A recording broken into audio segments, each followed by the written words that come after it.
travailler sur certains concepts importants pour comprendre la PNL. Il faut commencer d'abord par comprendre ces concepts-là. Je vais vous expliquer ça de manière simple. Moi, je me considère comme un catéchiste de la PNL. Et j'explique terre à terre ce qu'on doit comprendre. Donc, il y a les mots comme la complexité, le paradigme, la pronance. Ça, c'est des mots. Oh, mais en même temps, c'est des mots simples. Okay? On peut enseigner même aux petits-enfants à l'école primaire. Nous allons aussi travailler sur la connaissance pertinente et aussi sur l'énergie de l'ego. Sur l'ego et sur l'énergie de l'amour. On appelle aussi l'énergie de l'âme. Nous allons également travailler sur, en tout cas, tout ce qui est là, nous allons le voir ce matin, aujourd'hui, avant le départ. Ça, c'est pour le premier jour. Maintenant, demain, dimanche, jour du Seigneur, vous voyez, on travaille le dimanche.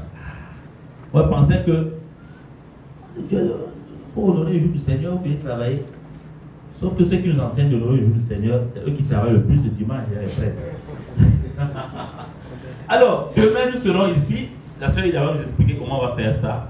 Peut-être qu'on aura une messe ou pas, je ne sais pas. Pour la sœur Hélène, peut-être que ça sera plus facile. On se retrouve, on célèbre et puis continuons. Donc, on verra ça. On va nous dire comment ça va se passer. Donc, demain, nous allons rentrer plus en profondeur. Aujourd'hui, je vais mettre la table. C'est l'apéritif qu'on prend aujourd'hui. Demain, on rentre dans la soupe, on rentre dans la salade, on rentre dans le foutou, le kasa-kasa, le saka-saka. Saka-saka, pas kasa-kasa. Saka-saka. Donc demain, là, on va manger la vraie nourriture. Et parce que demain, là, c'est important, nous allons voir parce que la PNL, c'est les outils, c'est les techniques. Et nous allons commencer par les outils. Voici un outil, les tests de complication. Un autre, le cadre d'objectif. Comment on se fixe les objectifs et on les atteint. L'autre, le cadre d'environnement. Le cadre comme si le VACOR qui est incontournable. Tout ça, on va expliquer demain. Et on va parler du langage. Beaucoup de personnes ont parlé de la parole. On va voir demain la puissance de la parole, le pouvoir de la parole. Avec la parole comme béni, c'est avec la parole comme maudit. Parole. Et pour comprendre demain pourquoi il y a des mots qu'on ne peut plus se permettre de prononcer, des expressions qu'on ne peut pas se permettre de prononcer quand on est conscient du pouvoir de la parole. Beaucoup de parents ont maudit leurs enfants inconsciemment. Parce qu'ils disent des choses, mais les paroles qui sortent ont un effet toujours. Ok? On va voir ça demain. On va aussi parler du langage de remplacement. Comme vous dites, si la parole est si puissante et qu'on ne la contrôle pas toujours, et qu'on a reçu des paroles qui ont marqué notre existence, comment on peut faire pour changer ça? Donc la PNL va proposer le langage de remplacement. Nous allons voir comment créer le lien, comment créer le rapport entre les personnes, donc par la communication, et surtout nous allons insister sur l'écoute. L'écoute, schéma Israël. Écoute Israël. Surtout sur l'écoute. Par exemple, là où on est en train de faire là maintenant, on a fait un travail intéressant. Seulement, on manque d'écoute. Et ça nous manque souvent comme ça. Parce que l'écoute, vous allez voir ça demain, c'est tellement important que nous qui sommes dans le ministère d'accompagnement, les gens viennent généralement juste pour être écoutés. Pas pour qu'on leur dise quelque chose. Parce que nous on va leur dire quoi? Juste écoute. Écoute Israël, le Seigneur est ton Dieu. Il est le seul, il est unique. Et le troisième jour, le dernier jour, ça sera la pratique. Donc lundi prochain. Lundi, c'est la pratique.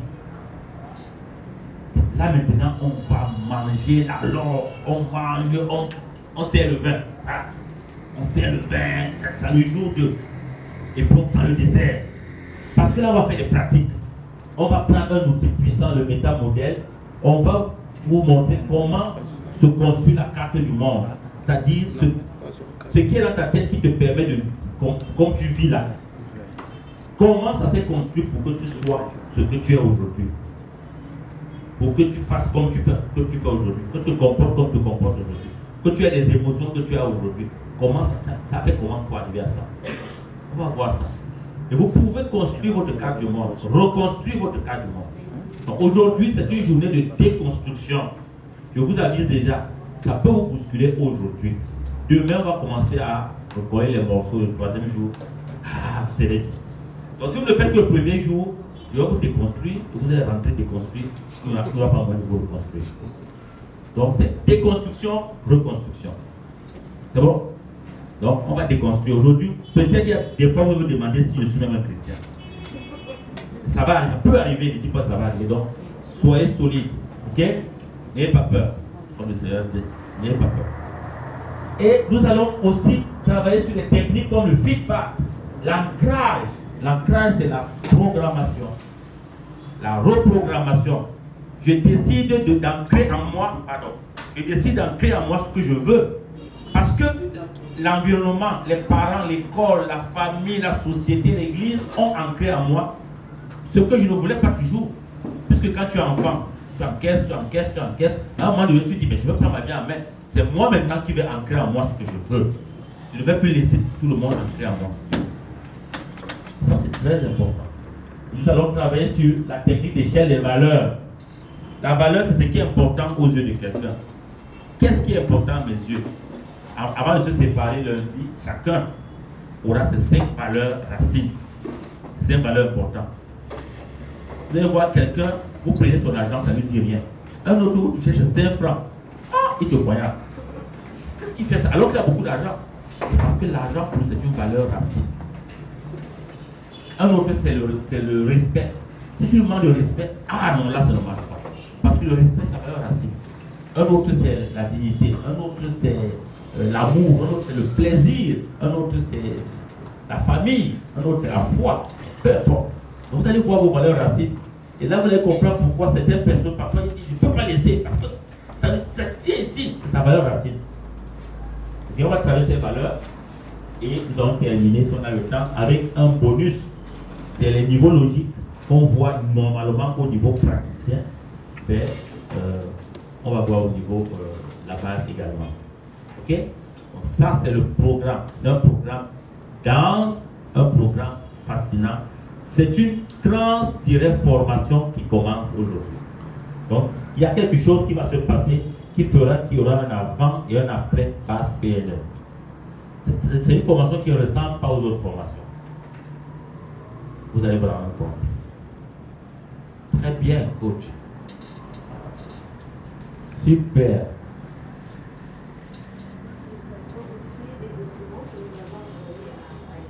Exactement.